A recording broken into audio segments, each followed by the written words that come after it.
ଥରେ ଓମ୍ ଶ୍ରୀ ବାଗଦେବୀ ୟୁଟ୍ୟୁବ୍ ଚ୍ୟାନେଲ୍କୁ ଓମ୍ ଶ୍ରୀ ବାଗଦେବୀ ସୃଷ୍ଟ ୟୁଟ୍ୟୁବ୍ ଚ୍ୟାନେଲ୍କୁ ପୁଣି ଥରେ ସ୍ୱାଗତ।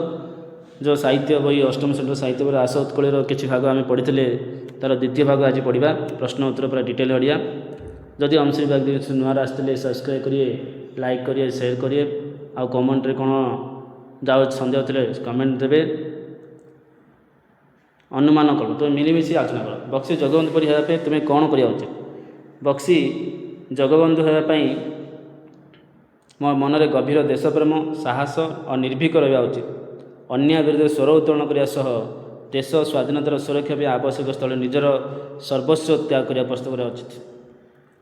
ନିଜକୁ ପାଇକ ପୁଅ ଭାବି ଦେଶ ସେବା ପାଇଁ ସେ କ'ଣ କରିବା ଉଚିତ? ନିଜକୁ ପାଇକ ଭାବି ମୁଁ ଦେଶର ଏକତା ଅଖଣ୍ଡତା ରକ୍ଷା କରିବା ସହ ଦେଶର ବିପତ୍ତି ସମୟରେ ନିଜର ପ୍ରାଣବଳି ଦେବାକୁ ମଧ୍ୟ ପଛାଇବି ନାହିଁ। କେଉଁ କାର୍ଯ୍ୟ ଜଣେ ବ୍ୟକ୍ତିକୁ ଅମର କରିଥାଏ? ଜଣେ ବ୍ୟକ୍ତିର ନିଃସ୍ୱାର୍ଥପର ସେବା, ଦେଶପ୍ରେମ ଓ ମାନବ ଜାତିର କଲ୍ୟାଣ ପାଇଁ କରାଯାଇଥିବା ମହତ୍ କାର୍ଯ୍ୟ ହିଁ ତାକୁ ଅମର କରିଥାଏ। ଯଦି ତୁମେ ତୋଷାଳୀ ପ୍ରାନ୍ତରେ, ତୋଷାଳୀ ହେବ ଏଇଟା ତୋଷାଳୀ ହେବ, ତୋଷାଳୀକୁ ତୋଷାଳୀ ହେଇଛି, ତୋଷାଳୀ ପ୍ରାନ୍ତରେ ଥାଆନ୍ତ, ତେବେ ସେହି ରକ୍ତର ନଈକୁ ଦେଖିବା ପାଇଁ ତୁମ ମନରେ କେଉଁ ଭାବ ଜାଗ୍ରତ ହେଲା? ଯଦି ମୁଁ ତୋଷାଳୀ ପ୍ରାନ୍ତରେ ରକ୍ତର ନଈ ଦେଖିଥାନ୍ତି ବା ଦୟାନଦୀ ଦେଖିଥାନ୍ତି, ତେବେ ସେହି ବୀରମାନଙ୍କର ବଳିଦାନ ଦେଖି ମୋ ହୃଦୟ ଶ୍ରଦ୍ଧା ଆଉ ଗର୍ବ ହୋଇଯାଇଥାନ୍ତା, ଗର୍ବରେ ପୁରା ଭରି ଯାଇଥାନ୍ତା। ଏଥିସହିତ ଯୁଦ୍ଧର ବିଭୀଷିକା ଦେଖି ମନରେ ଶାନ୍ତି ଓ ଅହିଂସା ପ୍ରତିଷ୍ଠା କରିବାର ଦୃଢ଼ ଭାବନା ଜାଗ୍ରତ ହୋଇଥାନ୍ତା। ଯଦି ତୁମେ ସ୍ୱାଧୀନତା ସଂଗ୍ରାମ ହୋଇଥାନ୍ତ, ତେବେ ତୁମେ କେଉଁ କାର୍ଯ୍ୟ ପ୍ରତି ଅଧିକ ଗୁରୁତ୍ୱ? ଯଦି ମୁଁ ସ୍ୱାଧୀନତା ସଂଗ୍ରାମ ହୋଇଥାନ୍ତି, ତେବେ ଲୋକମାନଙ୍କ ମନରେ ଦେଶ ପ୍ରେମର ବର୍ଣ୍ଣି ବା ଦେଶ ପ୍ରେମର ଭାବନାଟା ଜାଗ୍ରତ କରିବା ପ୍ରତି ଅଧିକ ଗୁରୁତ୍ୱ ଦେଇଥାନ୍ତି। ଅହିଂସା ଓ ଏକତା ମାଧ୍ୟମରେ ସମସ୍ତ ଭାରତୀୟବାସୀଙ୍କୁ ଗୋଟିଏ ସୂତାରେ ବାନ୍ଧି ରଖି ଇଂରେଜମାନଙ୍କ ଦେଶରୁ ବିତାଡ଼ିତ କରିବାକୁ ଚେଷ୍ଟା କରିଥାନ୍ତି। କବିତା ରଚନା। ଜାତି ପାଇଁ ଦିନେ ବାଳୁତ ଧର୍ମା, ଝାସି ଥିଲା ପ୍ରାଣ ସାଗର ଜଳେ, ଲିଭିବ କି ତାର ଅଲିଭା କାହାଣୀ, ଥିବା ଯାଏ ନର ଧରଣୀ ତଳେ। ଏଇ ଯେଉଁ ପଦ୍ୟାଂଶର ଶେଷ ଶବ୍ଦକୁ ଧ୍ୟାନର ସହ ଦେଖ। ସାଗର ଜଳେ ଏବଂ ଧରଣୀ ତଳେ, ଜଳେ ତଳେ ପଦ ବ୍ୟବହାର କରାଯାଇଛି। ଏହି ଦୁଇ ପଦର ଶେଷ ଧ୍ୱନି ଏକା ଭଳି। ଏହି ବିଷୟକୁ ଓଡ଼ିଆ ଭାଷାରେ ପୂର୍ଣ୍ଣ ମିତ୍ରାକ୍ଷର ବୋଲି କୁହାଯାଏ। ଏବେ ତଳେ ଯାଇଥିବା ପ୍ରଶ୍ନଗୁଡ଼ିକୁ ସାଙ୍ଗମାନଙ୍କ ସହ ଆଲୋଚନା କର। ପୂର୍ଣ୍ଣ ମିତ୍ରାକ୍ଷର ନେଇ କବିତା ଲେଖିଲେ କେଉଁ ବିଷୟ ପଡ଼ିଥାଏ? କେଉଁ ବିଶେଷ ପ୍ରଭାବ ପଡ଼ିଥାଏ? ପିଲେ, ପୂର୍ଣ୍ଣ ମିତ୍ରାକ୍ଷର ବ୍ୟବହାର କରି କବିତା ଲେଖିଲେ କବିତାଟି ଅଧିକ ଶ୍ରୁତି ମଧୁର, ଶୁଣିବାକୁ ଭଲ ଲାଗିବ, ଲୟବଦ୍ଧ ରହିଥାଏ। ଏହାଦ୍ୱାରା କବିତା ଗାନ କରିବା ସହଜ ହୁଏ ଏବଂ ପାଠକ କିମ୍ବା ଶ୍ରୋତାଙ୍କ ମନରେ ସହଜରେ ଛାପ ପଡ଼ିବାରେ ତଥା ଶୀଘ୍ର ମନେ ରହେ। କବିତାକୁ ପ୍ରଭାବଶାଳୀ କରିବା ପାଇଁ ଆଉ କେଉଁ କେଉଁ ଭାବ ପ୍ରୟୋଗ କରାଯାଇଛି? ମିତ୍ରାକ୍ଷର ଛଡ଼ା କବିତାକୁ ପ୍ରଭାବଶାଳୀ କରିବା ପାଇଁ କବି ଅନେକ ଦେଶାତ୍ମକ ଭାବ, ବୀର ରସର ପ୍ରୟୋଗ, ସହଜ ଓ ସାବଳୀଳ ଦେଶଜ ଶବ୍ଦର ବ୍ୟବହାର କରୁଛନ୍ତି। ଏହା ସହ ବୀର ପୁରୁଷମାନଙ୍କର ବଳିଦାନର ଜୀବନ୍ତ ଉଦାହରଣ ଦେଇ ପାଠକମାନଙ୍କ ମନରେ ଦେଶପ୍ରେମର ଆବେଗ ସୃଷ୍ଟି କରୁଛନ୍ତି। ତୁମର କବିତା। ଆସ ଉତ୍କଳ କବିତାକୁ ତୁମେମାନେ ପଢ଼ିଲ। ନିମ୍ନରେ ଏହା କିଛି ଅଂଶ ଦିଆଯାଇଛି, ତୁମେ ଚିନ୍ତା କରି ସେହି ଆଧାରରେ କବିତା ଲେଖ। ଆସ ଉତ୍କଳୀୟ ଶୁଣ ସର୍ବେ ମିଳି, ଏ ଦେଶ ଜାତିର ପୂର୍ବ କଥା, ସ୍ମରଣେ ଯାହାର ଗର୍ବେ ତହର, ଆପେ ଆପେ ନଈ ପଡ଼ିବ ମଥା। ଅର୍ଥ ଆଉ ଉତ୍ତର ହେଲା, ମୁଁ କବିତା ଲେଖି, ଏ ଭୂମି ଅଟେ ବୀରଙ୍କର ମାଟି, ତ୍ୟାଗ ତପସ୍ୟାର ପବିତ୍ର ଧାମ, ଧରା ପୃଷ୍ଠେ କଳିଙ୍ଗର ଗୌରବ ଗାଥା, ବିଶ୍ୱବିତ ଏହାରି ନାମ। ଜଗନ୍ନାଥ ଧାମର ମହାନ କୀର୍ତ୍ତି, ଭାତୃତ୍ୱର ଅନ୍ୟନ୍ୟ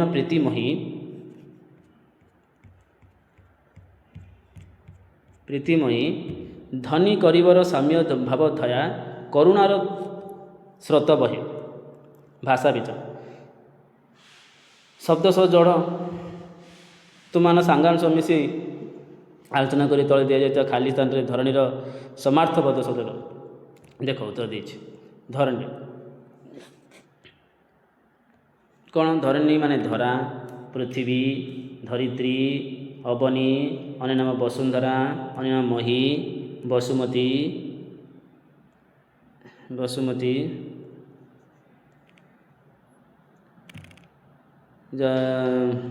ଆଉ ଗୋଟେ ହେଲା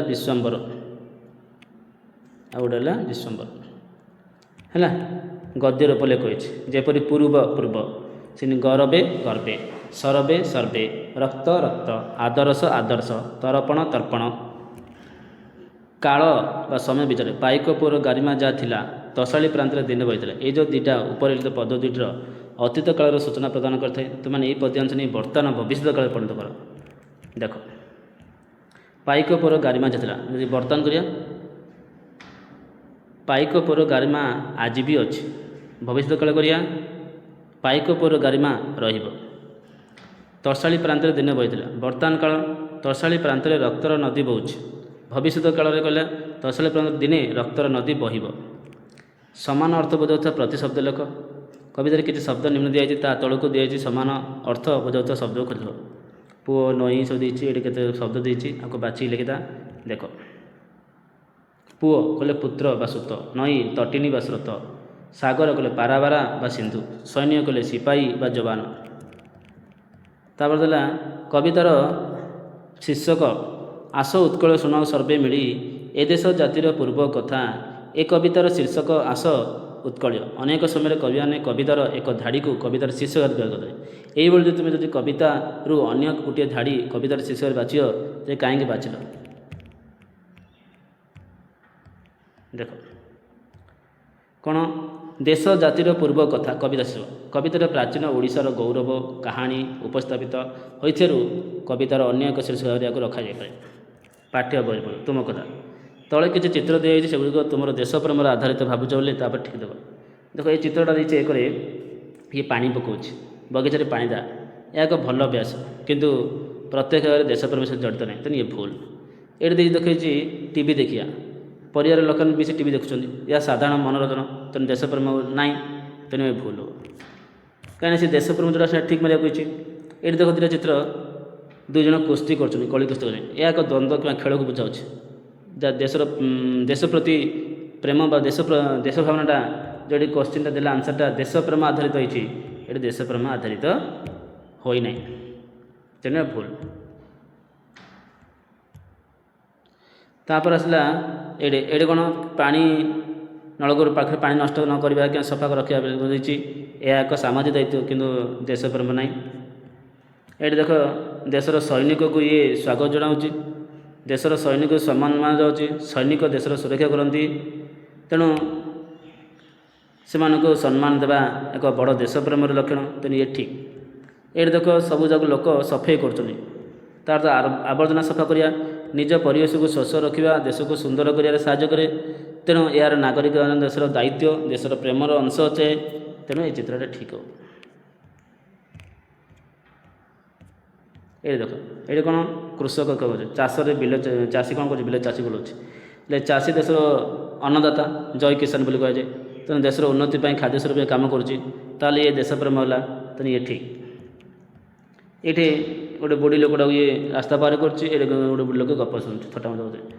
ବୃଦ୍ଧଙ୍କୁ ରାସ୍ତା ପାର କରାଉଛି, ଜଣେ ବୃଦ୍ଧଙ୍କୁ ସାହାଯ୍ୟ କରିବା, ଏ ଦୁଇଟା ଯାକ ଦେଖ କର୍ତ୍ତବ୍ୟ, ଏହାକୁ ଉତ୍ତମ। ବୃଦ୍ଧକୁ ଗୋଟେ ବୁଢ଼ୀଟାକୁ ରାସ୍ତାରୁ ପାର କରାଯାଏ, ଏକ ଉତ୍ତମ ସାମାଜିକ ଗୁଣ, ମାନବିକତା, କିନ୍ତୁ ଦେଶପ୍ରେମ ନୁହେଁ।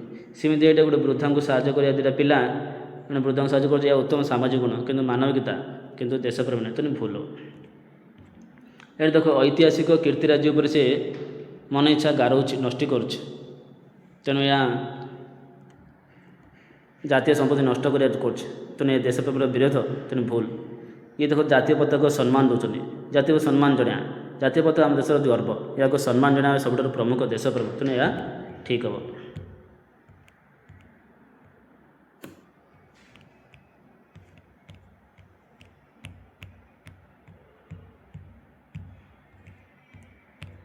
ଏଠି ତ କେତେ ଦିଆଯାଇଛି, ବ୍ୟାଙ୍କ, ଏଠି ଫୁଲ ଛିଣ୍ଡା ନାଇଁ ଲେଖା ହେଇଛି।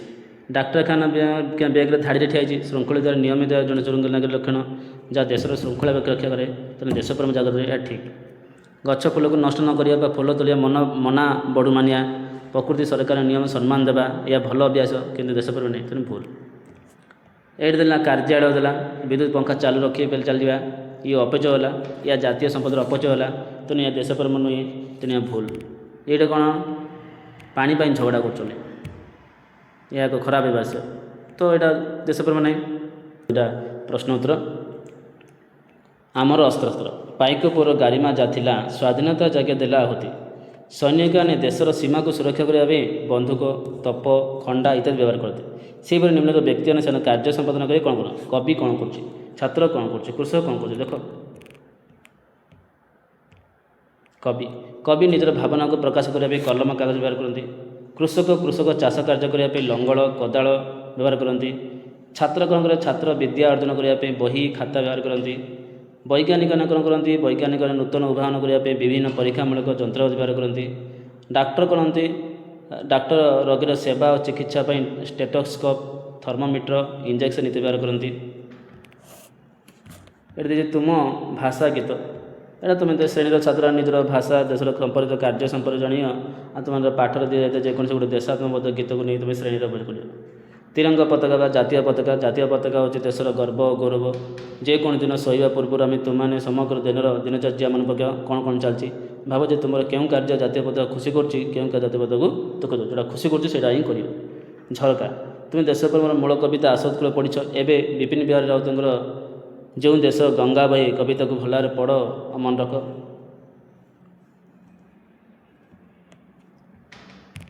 ଦେଖ ଏଠି ଗୋଟେ ଅଛି ପଠନ ନିମନ୍ତେ ଦେଇଛି